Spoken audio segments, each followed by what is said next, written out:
We are going now. Hey, how you doing? Well, another episode of Gears of Trust. My name is Maynard for those who don't know me. And what's called this is mid-February of 2025. This is being recorded and we go into air within a couple of days. So hopefully all our topics today are going to be pretty current. This week coming, Amazon new book release is going to be Onward Buttercups. That's my team building book that I've been working 18 months to finally get to publish, and it's going to publish. Website will be week for that book will be live the week thereafter. So that's what's happening on the book side of the street, man. It's been a journey and a half. Could almost do an episode on that alone. Followers, thank you very much. Lots of followers started November. Just talking with Joe here. I have 1,400 followers on YouTube. TikTok, I have 1,691 followers on TikTok and 878 followers on Instagram. So yeah, pretty cool for a November launch. I greatly appreciate it. So click the old subscribe, follow, notifications, get them going. And yeah, I really appreciate the support. This week's guest is no one other than my son, Joe. So that's why you'll see the last name being the same. Joe, I'm going to get you to introduce yourself to the audience. And we'll take her from there and we'll tell them what we're going to start talking about. All right. My name's Joe Hebert. I'm a mechanic in HET up in this region, up in Fort McMurray.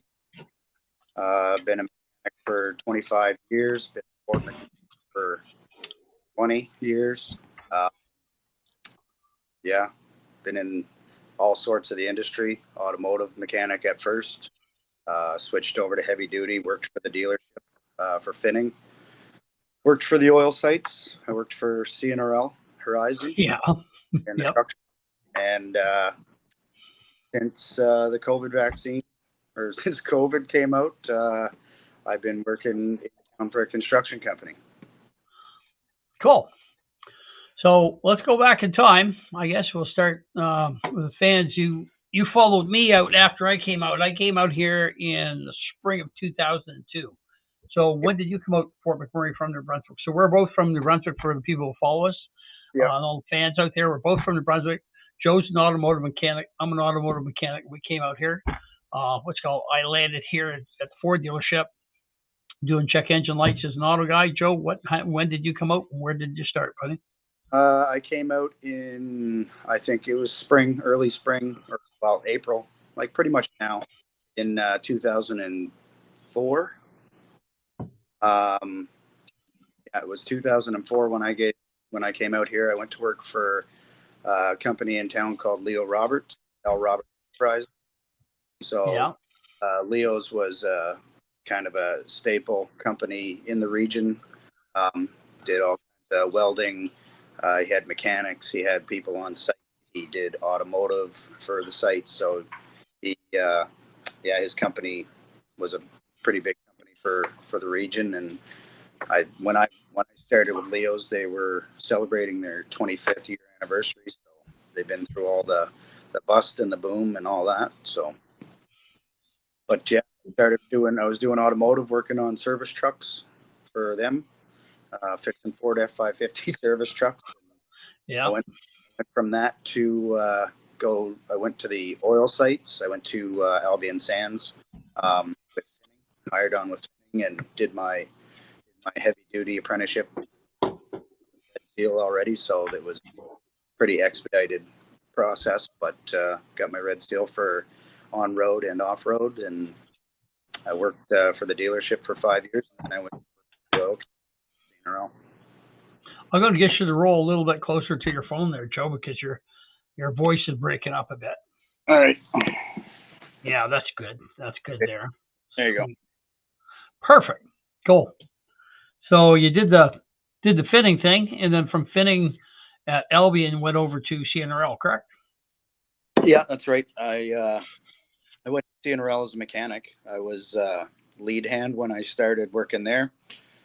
And became a supervisor. I was a supervisor for 10 years, and I did some different roles there. I worked some projects for reliability to get the return working hours, net operational for the haul truck fleet. And then I was filling the position of general foreman when that came to an end. Yeah, that came to an end. So I can.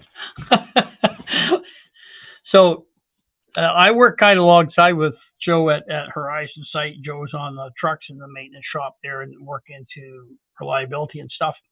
Um, I was over in the shovel department, it's across the way, and working in a similar capacity from off the tools to the in behind the keyboard, is what I call it.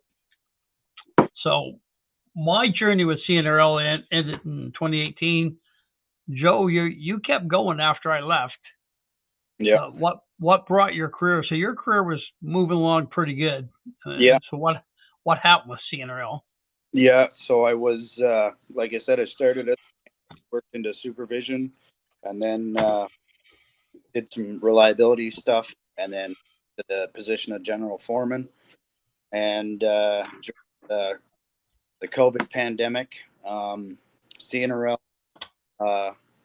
decided that, everybody had to do the precautionary stuff, like getting tested every 24 hours or 48 hours, whatever it was for COVID, wearing a mask, social distancing, all of that. Yeah.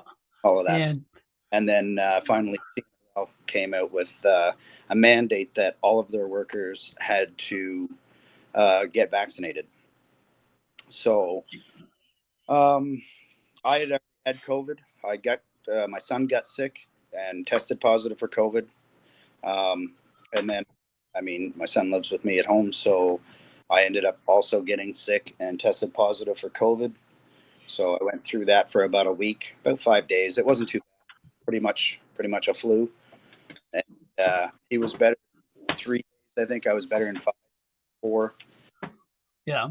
And then they came out with the mandate that you had to have a vaccination, proof of vaccination, and you had to have 2 doses of the vaccine in order to remain on site. So 2 weeks before Christmas, um, anybody who hadn't provided the company with proof of vaccination was suspended without pay indefinitely. Um, so kicked off site, no paycheck. Um, all of my stock savings and what do you call them? Solium account? Yeah, Solium my shares? Solium shares. Yeah, so there were shares, and then there were stock options. All of my stock options that weren't vested, through their program, all of that was erased. Um, my medical benefits were canceled. So basically, I was on the street with no money and no support of any kind. No lost my annual performance bonus, which was after 12 years of being with the company and being a high producer, was pretty good. So that was also uh, taken away. So basically, yeah, I got kicked to the curb because I refused to get vaccinated. In my mind, the vaccine was, it was rushed. There was no long-term data, so there's no idea what it was going to do to a person long-term. I had already had COVID and got over it. So as far as I was concerned, so if there was any risk at all with taking the vaccine, I wasn't willing to take that risk because I'd already had COVID. So to me, it's you're taking a risk unnecessary. So I refused to take that vaccine. I got kicked out of work, and I had to find other means of employment. A real loving company. Eh? Is that what you're telling me with CNRL? Yeah, 2 weeks, 2 weeks before Christmas. Yeah, So they're a pretty woke company, right? well, they yeah, they put a lot of pressure. They put a lot of pressure on their employees to get vaccinated. You hear the federal government saying, we didn't force anybody to get vaccinated, but like they take away your freedom to travel. Like they did everything in their power to basically to force you to take that vaccine. Otherwise, you were going to go through a great deal of difficulty. So, I had an annual income that was substantial, and that went to zero. you you're up what 240, 250 range, No, I was quite a bit higher than that. 275, 300. 310 was my last T4. 310. So a guy that's in the top side of the management game, or moving into the higher end of the management game. Yeah. And if you didn't comply, so you get kicked to the curb on the deal. Yeah, 100%. Yeah. So yeah, I had to find an employment, and Yeah. I mean, I still had a mortgage to pay. I still have a truck payment. I still had kids I had to feed. Yep. So Absolutely. luckily for me, I have 3 red seals. So, I wasn't, there was, I suppose there was a lot of people in a position where they felt like they had to, they're forced, they couldn't, they didn't have the work opportunities weren't there, but because I had 3 red seals, I know I could have a job the next day. It wasn't going to be something that was going to, stop me, but it definitely, it changed the trajectory of my career. Yeah. Massively hurt my career for, what I was doing. I was set to, middle management, go into upper management eventually. I had another 20 years I could have put in with that company. Yeah. And I was doing very well the whole time I was employed with them. So, they, in April of the next year, their HR department got a hold of us and tried to get us to come back to work. Yeah. And I told them, as far as I was concerned, they already terminated my position. They terminated me when the definite suspension without pay, took my bonus, took all of my unvested stock options and stock. So, I told them that I considered that they had already terminated me. That, it's funny, this podcast of yours is called Gears of Trust, but to me it was a trust issue. I didn't know if there was going to be another pandemic following that year and then get kicked out of my job again.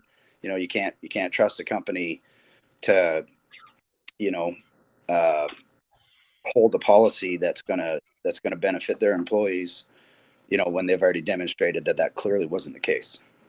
Yeah. Yeah. They were, the last thing on their mind is their employees. 100%. Yeah, absolutely. On my way out the door, we had quite a discussion about their fucking mission statement too, which is, Yeah. you remember Al Markham, right? Yeah. When Al Markham was there, involved in the company hands on, that mission statement meant something. Absolutely. Yeah, he was a fucking just superior guy, and he lived that mission statement. And the people in there now are just very manipulative, maniacal, devious, deceptive. They're not very good people, and it reflects in how they treat the workforce, right? Yeah. As far as you're concerned, as any employee at CNRL is concerned, you're nothing more than a tool in the toolbox. And as soon as you break that tool, throw it in the garbage, grab another tool. Right? Yeah. Yeah. No, when I started Shit company. when I started, well, it felt like a mom and pop oil. The Yep. the president of the company would be, he'd come to site and he'd gather workers, be standing in front of the room talking to the work. I would say that he definitely lived that mission statement. Uh, a lot of good things. He sent us all to holistic practitioners. Yeah. Remember? Got our blood work done. Had Yep. all the lead filled cavity fillings out of our teeth removed. Had chelation done to remove lead from us. This is out of his pocket, man, for his workforce of thousands. Yeah. Right. Yeah. Yeah. Yeah. It's not the same company. The company that the people there right now are not reflective of a bullshit fucking mission statements crap. Yeah. Fucking crap. I would agree with that. I mean, for 12 years, I was a dedicated employee. I worked hard. I did a lot to, do for the better of the company. I was a company guy. Definitely was a company guy. I know the feeling. No matter where I work, I'm a company guy. Like if I'm stocking, I'm going to try to be the best shelf stocker I can. Try to have.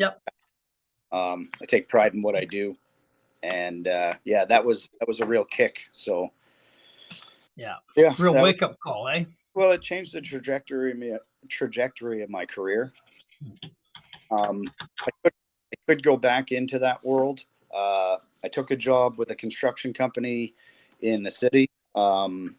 It's not out of sight, so, and it's a mom and pop construction company. Like they're a pretty good size, but I work a lot, and I just stepped away from the corporate bullshit for a while.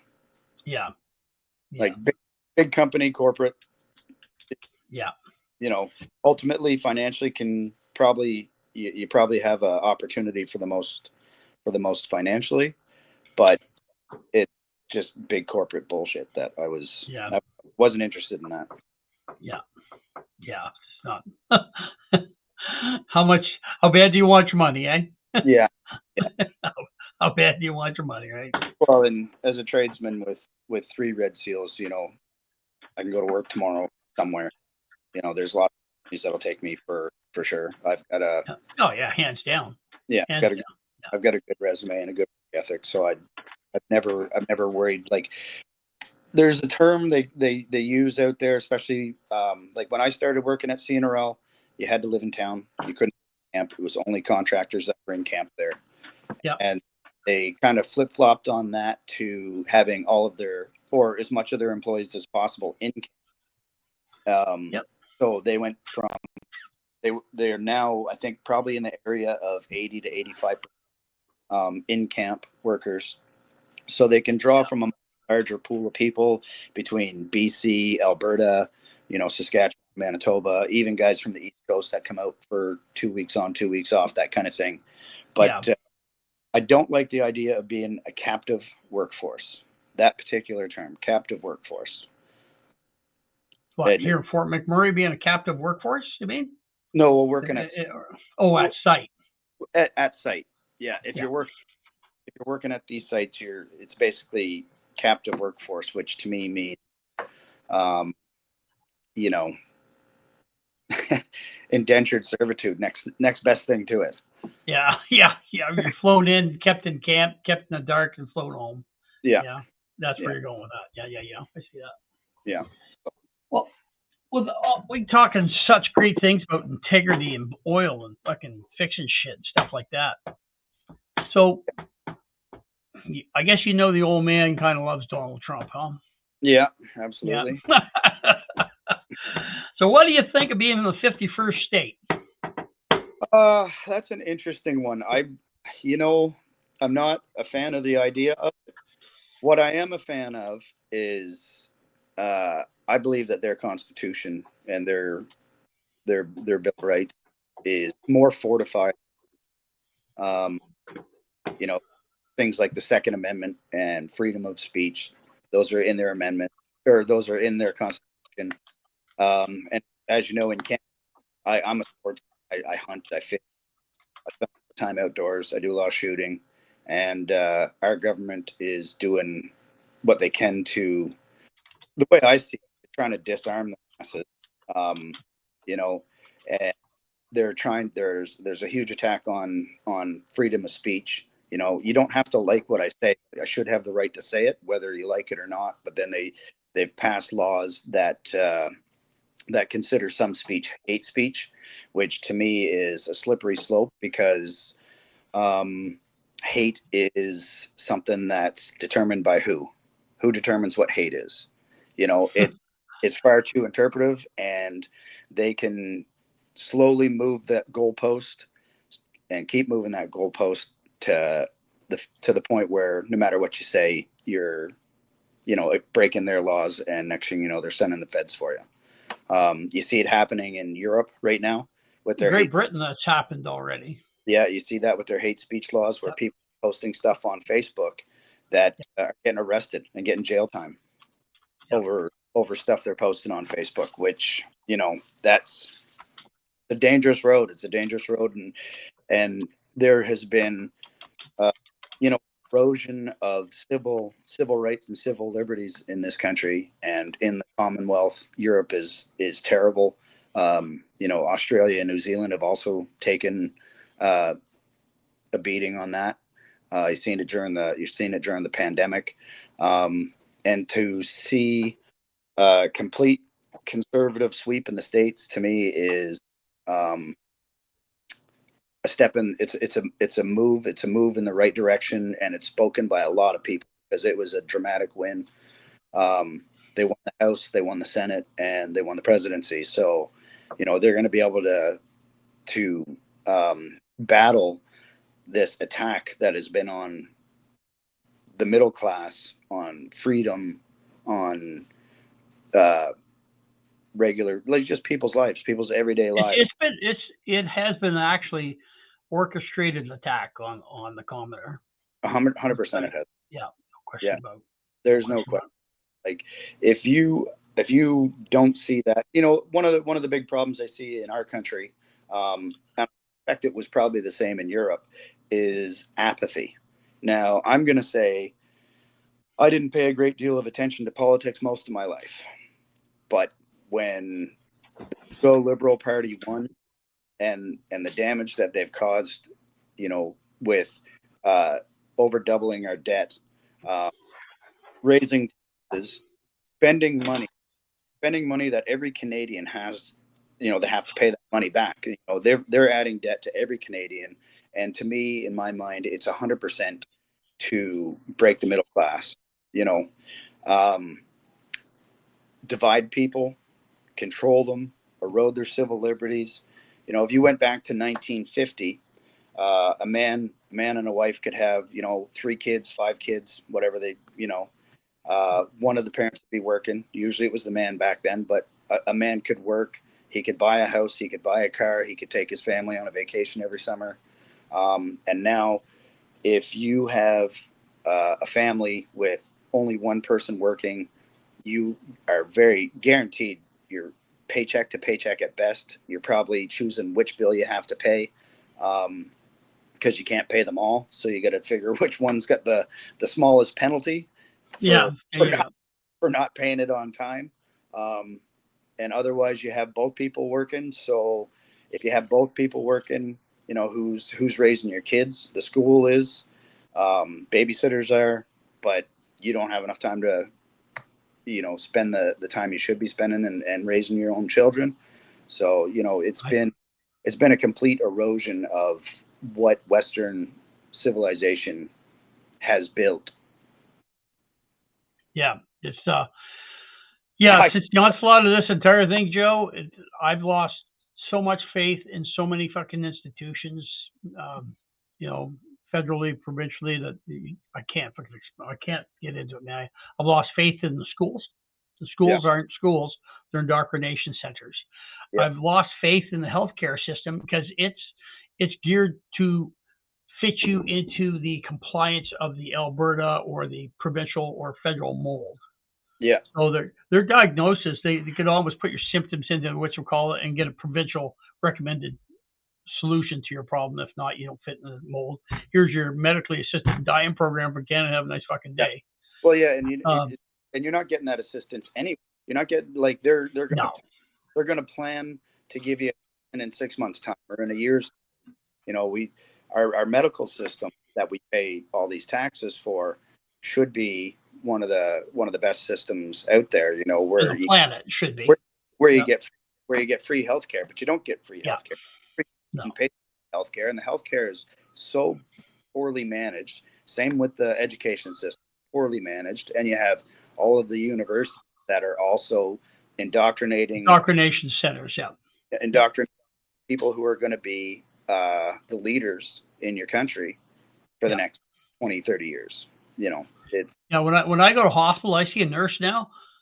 I think what a WestJet hostess would look like with a smock and a needle, man. Like it's the same kind of mindset that's in the hospital that's in the fucking in the yeah. airport, man. It's garbage. Well, I'll tell you Uh, right now, I don't I don't go to doctors and I don't go to the hospital. And I'm critical unless I'm in critical condition. I don't I don't use the medical system at all because I have faith in it. I lost I trust the medical system. COVID, yeah, when doctors are uh, recommending a vaccine, like when they're clearly getting paid, when there's financial incentive for them to do something that is not in the of interest of the patient, of the but patient. yeah, It's disgusting. It's disgusting to me. Fucking Did that. wrong. And if our medical system is what it should be, I would be going to a doctor not because I'm sick. I'd be going to a doctor to talk to him and say, what is it that we can do for me to make my life better? Like maybe even I've got old injuries where stem cells would be a great benefit. Therapies and treatment, that kind of stuff, to make everyday people better. But you don't go there for anything that's falls under triage. That's it. Yeah. Yeah. It's amazing, isn't it? It's fucking Yeah. wrong. Yeah. Just for the listeners of the show here, Joe. I mentioned we're up to 1,200 on YouTube. Woo! Yeah. Good job. Fucking no shit. Now since November, yeah, pretty impressive. Which called the type of government for the listeners there who aren't sure what's the difference between us and the United States. In Canada, our federal government is the system is called a constitutional monarchy, right? Yeah. It's a parliamentary democracy, right? Yeah. And that's the way our government works.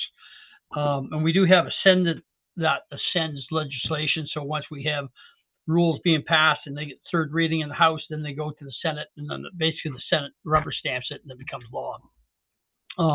In the United States, they run 3 stages. You have the Senate, the Congress, and the presidential aspect of it. So for those tuning in, that's the difference between our governments.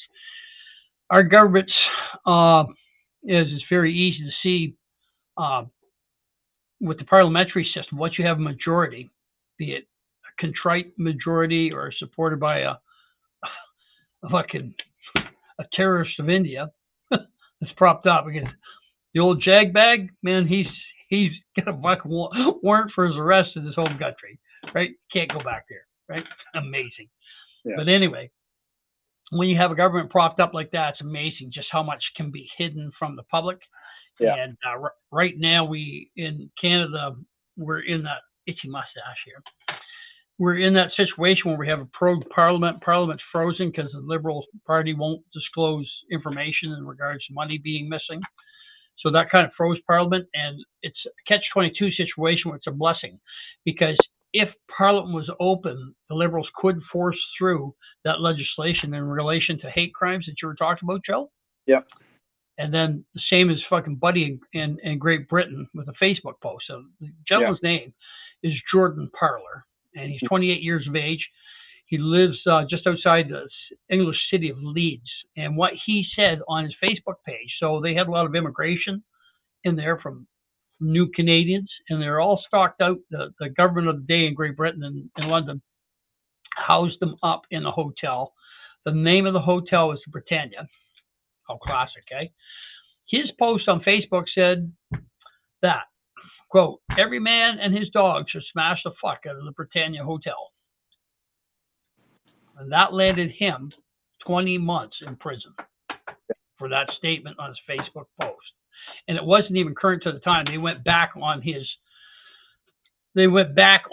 post to find that. And that's for an opinion. For an opinion. And they misconstrued that and promoted that and threw that up flag poles so they could fuck the guy so they could push forward their agenda in the game. Yeah. And he's another martyr. Like we have martyrs here in Canada with our truckers, right? I'm working with one guy at site. He was a mechanic for the trucker. Mechanics know mechanics. And doctors begat doctors, and lawyers begat lawyers. So he was a mechanic for the truckers. They grabbed his plate, froze his account, blah, blah, blah, blah, blah, blah, blah, blah, blah. Yeah, there you go. Yeah. Just fucked him right over 3 years later, just coming around. Freeze your bank account. Yeah. For being a mechanic, fixing truckers, oh gratias, free. Fixing trucks, light vehicle for whoever, right? Supporting it anyway. Yeah, fucking brutal, man. Yeah. Over civil unrest over federal policy. Like, I talk about the biggest problem in our country is apathy for politics. People don't pay attention. I was also guilty of that. I didn't pay attention until 9 years ago, but the way that federal politics has damaged this country and damaged our Western democratic society, it's taken away Canadians' identity. It's taken away, eroding their civil liberties, eroding their rights, and you can't afford apathy. You can't afford apathy anymore, and people do have the power in numbers to speak with their votes and change things, and that's what happened in the States. And I was very happy to see it. I'd like to see the same thing happen in Canada, and I don't think becoming the 51st is in Canada's best interest. I'm sure the United States would absolutely love that because we're wealthy with natural resource. So what do you think of Alberta being the 51st state? Fuck Canada. Well, what do you think of Alberta being the 51st state? I still don't even know. I don't know. I don't know which way I would go.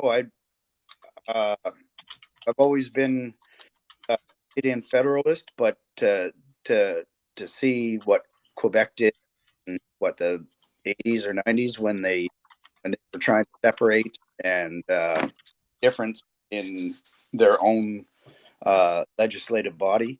I don't know that I would say that that's a bad thing for Alberta to do. If they were separate, I'd probably vote for. If they wanted to, you broke up again there, Joe. Oh, sorry. I would say that if Alberta wanted to separate from the federation and become its own entity, I probably would support that.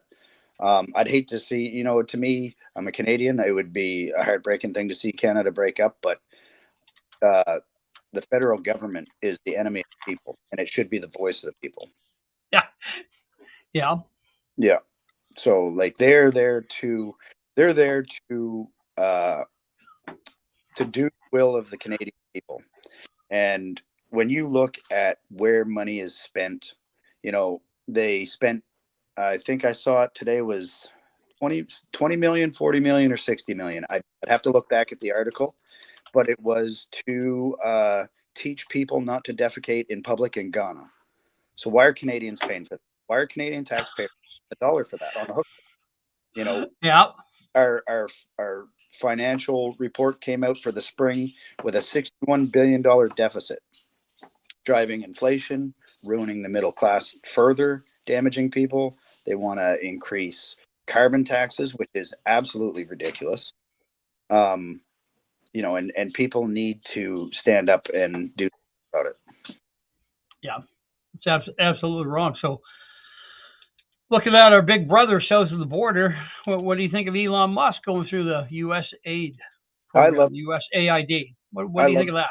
I love seeing that. I love seeing that because, one, the amount of corruption in their federal government, the amount of corruption in our federal government, the absolute growth of bureaucracy is it was disgusting, and it's 100% against the citizens of the country. It's 100% against it.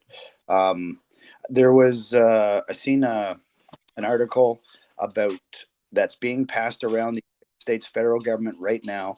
It's a CIA document that's not classified, that's been going around about it. Basically, it's a play-by-play book on how to overthrow a government in another country by having growing bureaucracy, putting the worst employees on the most important jobs, doing all the least important jobs first and the most important jobs last, making committees, having committees that have a minimum of 5 people so that they can just slow everything down to a snail's crawl so government is not effective.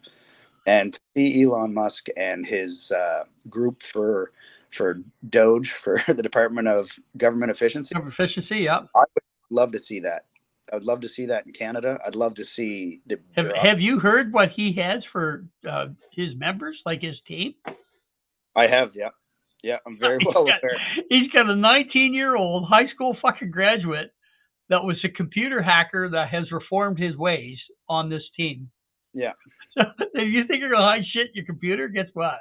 Yeah, I got a hunch he's gonna fucking get around that pretty damn fast. Well, and you look at the money that's being spent too, right? And taxpayers are on the hook for all this money that gets spent.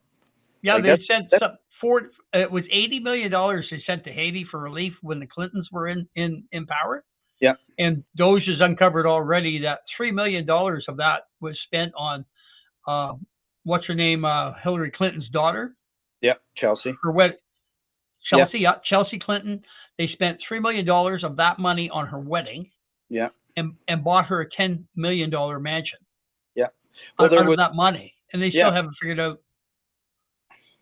where the rest of it fucking went yet.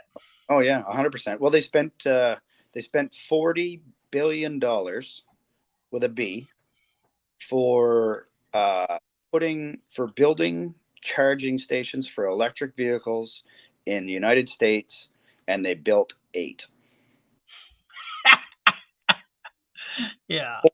Oh, yeah. Same thing in Canada. Let's go to Ukraine, right? Fucking so good old Zelensky. He was on the air apologizing. They received 180 US billion dollars. Could only account for 80 of it. 100 billion. They don't know where it went. Yeah. Well, what do you think? What do you think's happened with Canada? What do you think? Good old JT and Jagbag. What do you think they're fucking doing? That money's going over there. Fuck all's happening, and money's coming back into trust funds and 100%. associated businesses. Well, in Ukraine notoriously had one of the most corrupt governments before the war started, and Zelensky actually got voted in on the promise of Fixing it up, fixing the corruption. Yeah. And end up in war, and now they're in martial law. So there is no addressing that corruption. And like you say, $180 billion and 100 billion just vanishes into thin.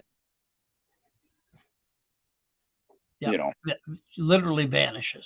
Yeah. Literally vanishes. Yeah. Well,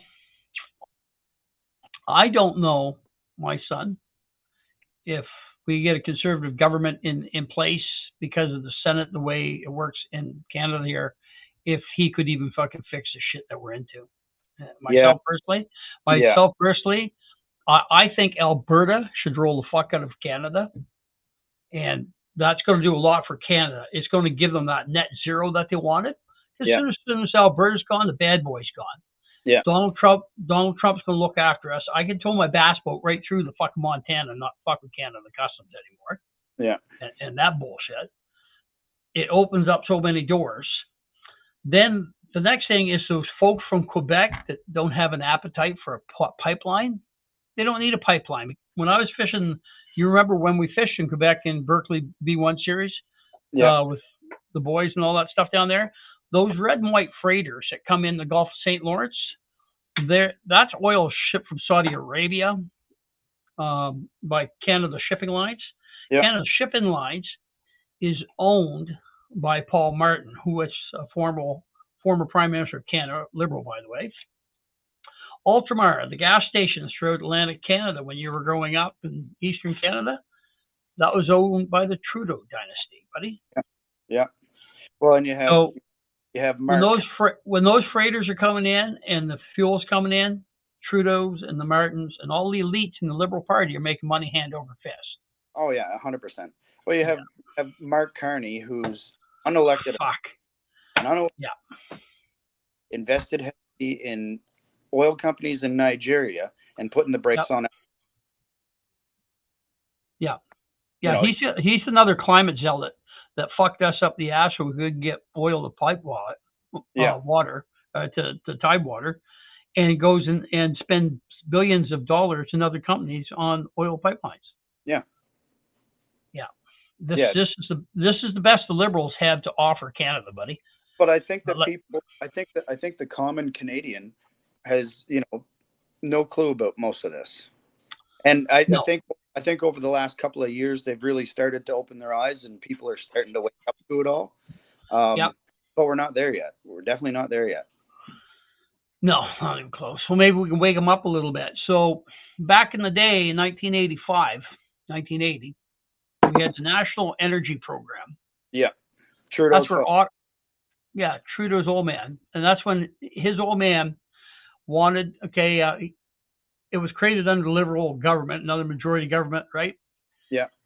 And we had 2 oil crises there in the 70s, okay? The oil crisis, that's when I was in the Navy. I remember that back in the late 70s. There's an oil crisis, and that was generated by OPEC. OPEC stopped production. Yep. Slowed down production and through the North American market into into a tizzy. From that, the Liberals leveraged that and decided they were going to take Alberta's oil and decide all the revenue and how it was going to be spent and how it was going to be fucking acquired by the Eastern Canada, right? Yep. That's when we started with Western alienation. Ironically, in 1995, that's when Quebec had the referendum. Yeah. So Quebec's referendum is because they had fucking pissy pants and nobody would change their depends or whatever the fuck their problem was. And they come up with a really ambiguous question. And the vote on that referendum was just over 50%. Yeah. But what Quebec did for the rest of Canada is paved an easier way to succession or an easy way to separate. And it's very simple. You have to have a clear and concise question, not an ambiguous question. And then you need 51% of the vote. Yeah. So a referendum question for Alberta would be, would you like to fucking separate from Canada? Would you like to become a fucking state within the United States of America? Yes or no? Have two separate questions. Yes, I want to leave Canada. B, I want to fucking second question, yes or no to United States or stand alone, right? Stand alone is not a bad thing, and there's ways around that. But Canada is not a really good country when it comes to United Nations. There is a United Nations charter called Freedom of the Seas, and that charter enables landlocked countries to have access to tidewater for economic viability of their country. Does that make sense? Yeah. If Alberta was an independent country, we would fall under the guise of Freedom of the Seas, United Nations Charter, that Canada has signed on to, right? That would force British Columbia to relinquish land for us to access tidewater. Yeah. But you see how quick this government took the concept freedom of rights. We don't have a constitution. We have the freedom of rights of Canada. You see how quick he threw that in the garbage? That's the country that lurks beneath the surface of the Liberal and Conservative Party. Yeah. I hate to tell you, Joe, your best way for Alberta is to get the fuck out of Canada, become an American state. As simple as that. Yeah. And then, you go to Europe, it's not all Europe. It's Germany, it's France, it's Spain, smaller countries. Yeah. That's a norm. And I think this is the time Canada needs to become a multiple of smaller countries. We've got 10 kids in one family and a set of rules for every fucking kid. So if you live in New Brunswick and you try to go get a job, remember this from living in New Brunswick. You think you're going to go work on the Quebec side of the border? That ain't happening. They'll fucking shut you down, run you out. The Sortie de Quebec will be there and fucking throw you back to New Brunswick, right? Yeah. You can't work as a cutting pulp. If you live in New Brunswick, you can't cut pulp on the Quebec side of the line. Guys from Quebec fly out here working the oil sands. They take back hockey bags of money, as the saying goes, and they sit there and say, I don't have the appetite for the pipeline. Yeah. What the fuck are they doing working in Alberta? Well, the same thing you go to guys Vancouver Island. They're fucking over here jacking back the big bucks, making 2 and 3 a year. They like that shit. On the fucking free flight, fuck off back to Vancouver Island and fucking smoke some dope and block the pipeline game. Well, yeah, they come here to rape us, cut the hands and feet to fucks off at home. Yeah, I've got no love for that at all, Joe. No, me neither. They stand in the way of the progress of Alberta and Saskatchewan. Yep. They like the money. They like the money. And the $0.3 billion amount from Alberta, they get the highest amount for equalization payments. Yeah, in Quebec? Absolutely. Yeah. $13.3 billion for equalization payments, all the while trying to block Alberta prosperity.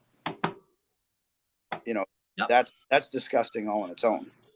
24-25, Quebec got $13.6 billion. Manitoba, those guys are a lot of help. Not. 4.7 billion. They're hard NDP. They're hard orange, right? Socialist. That's socialist governments. You might as well call them pre-communist. Communist. Right? Yeah, they're communist government. Ontario, $546 million, right? Newfoundland and Labrador, $113 million. So where's all the big bucks spent? Manitoba and Quebec. Yeah. Absolutely. So if Alberta became a state, how long do you think it'd be taking to get fucking pipelines up through Coots and stuff? Oh yeah, that would be happening instantly. Yeah, I'm gonna say we'd have a 6-lane superhighway from fucking Coots, Alberta, to fucking Fort McMurray, buddy. And the most unsafe place to be would be living in the gopher hole somewhere along that fucking route, because there's probably going to be a drill or a frac machine right beside you, buddy.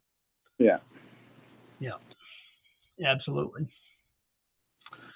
And that would get, once again, Canada and the Quebec, with their taste for the don't like the oil, the perfect carbon footprint that they want. Yep.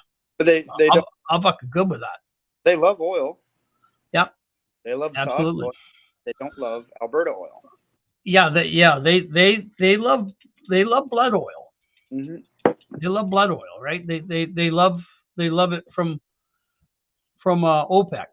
Yeah. They love that stuff. Yeah. They preach DEI. Yeah.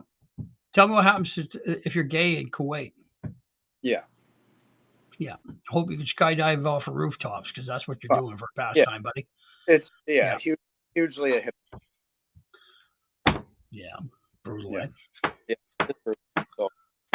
So it's interesting to see what's going to happen. I'm looking forward to March, to the government coming out of prorogue, and I'd like to see it go to an election. Even when it comes out of being prorogued, the Parliament's still not functional yet. Parliament's still not functional. Yeah. So Jagbag says he's going to stand with the Conservatives on non-confidence vote. So the Conservatives would put that motion forward again. House votes on it. Yeah. Balance of power lays with Jagbag and the boys, right? In the Socialist Party, the Communist Party there, right? Yeah. Well, if he does a deal with Carney and says, "Look, I'm going to support you guys. Here, you jump in behind the reins." Carney can stay there till October. Yeah. They can make October. If they can make October, guess how many fucking NDP guys are eligible for fucking pensions, because they've been in the fucking government game for 16 years. Yeah. I think it's 31. I'll just look this up on the screen, pulling up this data. Your old man's not really that smart, but I got twin monitors. No. Yeah, I hear you on that because clearly they've been, putting themselves first for the last. Well, that's why they pushed back the election date. Yeah. Yeah, 100%. So they could get their pension. Yep, absolutely. Yeah. Which was not by no means a usual thing, right? Yeah. Right. 80 MPs are eligible for an election for pensions if they can make it to October. Yeah. Right, and these guys are getting like $1.50 a year for a pension for working 16 years. Yeah.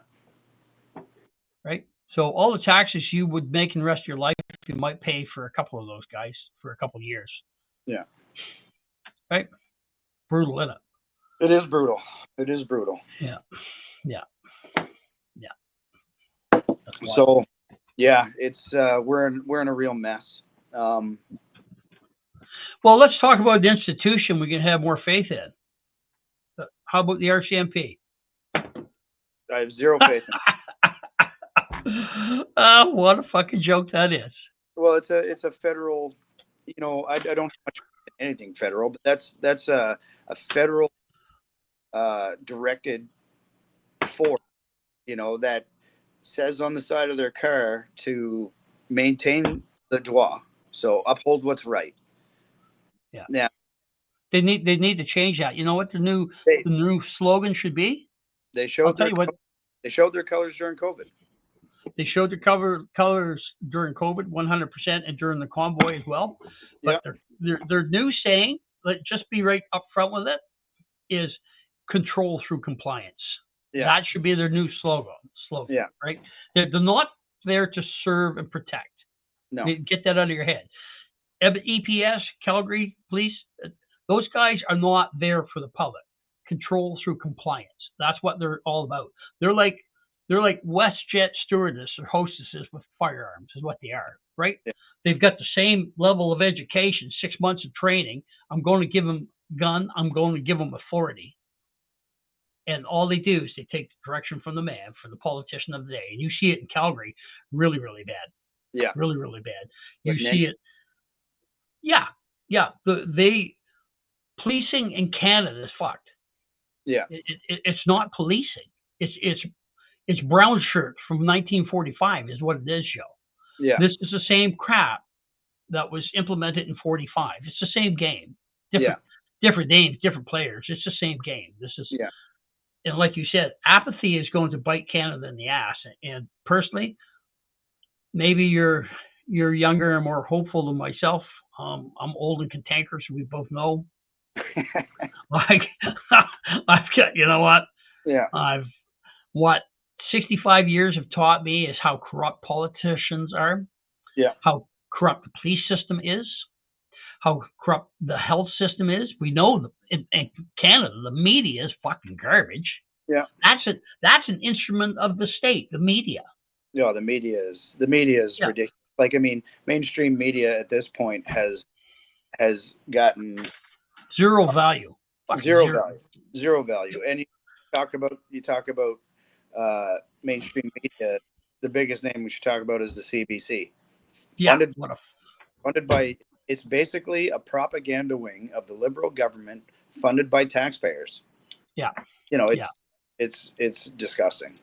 Yeah. If you're paying a whore $1.3 billion a year, she's going to do whatever you want her to do. 100%. 100%. Yeah. And that's exactly all the CBC is a whore for the Liberal Party. And I see that during the pandemic when that was all on the go. I don't watch the National. I don't watch CBC. I stand strongly against the idea of federal funding for the CBC. And meanwhile, they're giving all of their CEOs big bonus. Can't keep functional. But when I watched the National during that, and I watched it specifically for the purpose of seeing the message that they're sending, and you could watch the anchor, and whenever they talked about vaccines, you'd see that they were, upbeat. They were happy. They were smiling. They're saying, and definitely keywords. They'd say a lot of keywords, so you could tell that it was absolute propaganda. But keywords like, we're in this together. You got to help your neighbor, blah blah blah. And then when they talked about anybody that didn't want to get the vaccine, conspiracy theorist, vaccine denier, and they'd have like a frown on their face, and they'd say negative comments. You're supposed to be the media should be unbiased reporting on the events of the day, whether it's national events, provincial events, international events, unbiased reporting, and used to keep the government in check. Now, how do you keep the government in check when the government is what feeds you? You don't. You don't. You do exactly what the government tells you to do. You put the messages out that tell you to put. And it's 100% just a propaganda wing. It has absolutely no value. And, it makes me sad for, the older, what we call the boomer generation, or anybody older than that actually watches the CBC still. Like, I can't believe I can't believe that people would watch it. I can't believe that people would listen to CBC radio. It's absolute junk. Garbage. It's a propaganda wing for the Liberal Party. It's not a propaganda wing for the federal politics. It's a propaganda wing specifically for the extreme left Liberal Party that we have. Absolutely. Absolutely. I consider myself a conservative, but I grew up in a liberal part of the country. Back in New Brunswick, there's a lot of liberals there. Depend on social programs. They want more money. They want handouts. They're looking for handouts. Yeah, right? So I grew up with a liberal influence. But who is it? If you're not a liberal when you're 20, you don't have a heart, and if you're not a conservative when you're 40, you don't have a brain. So, like, I like that. Yeah. But when you're young, you're idealistic and you're genuine. You want to help people. You want people to work together. That kind of thing. When you Yeah, get old, very idealistic, very hopeful, very, yeah, very hopeful. Yeah. yeah. But then when you get older and you have responsibilities like a mortgage, a vehicle, and kids to put through school, and all that, you start becoming a lot more conservative minded because you have responsibility. So you can't just go on idealism. You have responsibility, and that's what drives conservative mindset is, I have to do what I can to make myself better, to make more money, to progress in my job, to give my family a better life, to be, a good part of my community. But yeah, we're not there anymore. We're not liberals and conservatives. We're been under attack by globalist elite that are Yeah. trying to, the World Health Organization, the UN. All of these are In the World Economic Forum, don't forget those boys, the right? World Economic Forum, and all of these organizations are affected for destroying people's sovereignty, for destroying Yep. their economics, for destroying their freedom. You know, Yeah, you the you one world. It's a one world government. That's you their. That's their. That's you will their target. That's their you will goal. own nothing and you will be happy. Yeah, that's right. You will own Little- nothing and you will be happy. No, it's disgusting. It's Yeah. absolutely disgusting. I was really happy to see Donald Trump pull out of the WHO. Um, I would love to pull out of the WHO, but Pulled out of the Paris Accord. Pulled the out la- of the Paris Accord. the last For, time the last time Trump was in power, he pulled out of the WHO in his last year of power, and our government went to bat and sent 40 million to the WHO. yeah, yeah, The crazy. federal liberal government, yeah. Yeah, So it's crazy. unelected officials. I can't stress enough that any of these bodies are not elected officials. They're not people. They're representing their own elite ideology and basically want to control everybody's everybody's freedom, everybody's finances. Become everything is being pushed to a surveillance state. You look at all of our traffic lights here in Fort McMurray. There's surveillance cameras on every traffic light. Those Everyone. Yeah. those are not technology for changing the light from red to green. No, no. They claim they are though. They They claim claim they are. they claim they are, but you don't Yeah. need a video camera to change the lights. No, no. You know, You can do so it. so Lights change colors long before cameras came along, buddy. yeah. I lived through it. So moving us to a surveillance state, eroding our civil liberties, and when people get together, you have to divide everybody, and when people start to unify, they're a problem. So Yeah. all of these are to destroy unity. Yep. Absolutely. Absolutely. Anyway, And it's doing a good job. It's yeah, doing a good job. but it's very effective. Yeah. It's Yeah. it's very effective. So yeah, You got on to the CBC, Joe, but I just want to let listeners know too. The CBC is not the only corrupt media out there. The Liberal Party has allocated almost an additional $1 billion for the other news agencies that might need yeah, help, Global, CTV, and all that.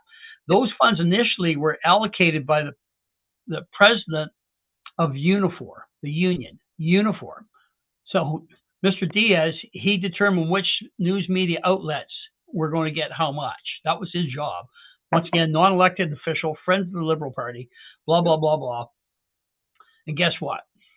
You have corrupt media with CTV. You have corrupt media with fucking every brand. Rogers, tell us it's junk. It's garbage. And Joe, in all honesty, man, I father to son, I don't fucking think Pierre Poilievre can fucking drain the swamp that needs to be drained up here. no, And I think Trump's going to do it. yeah, They tried to fucking kill the guy. They tried to throw him in prison. They tried to fuck him every way they could. yeah, And you know what? That was that all Democrats did over the last 4 years was got rid of that apathy that the Americans had. yeah, And guess what? We still have fucking a lot of Canadians with their heads up their ass, not paying attention to what is going on. yeah, When this bullshit, the Liberals are going to drag out this election thing. I'm going to say right till October if they can. Jagbag, yeah, he's going for the pension. Fuck Canada, right? He's going yeah. for the pension. Let's be honest here. I can see that going down in that context.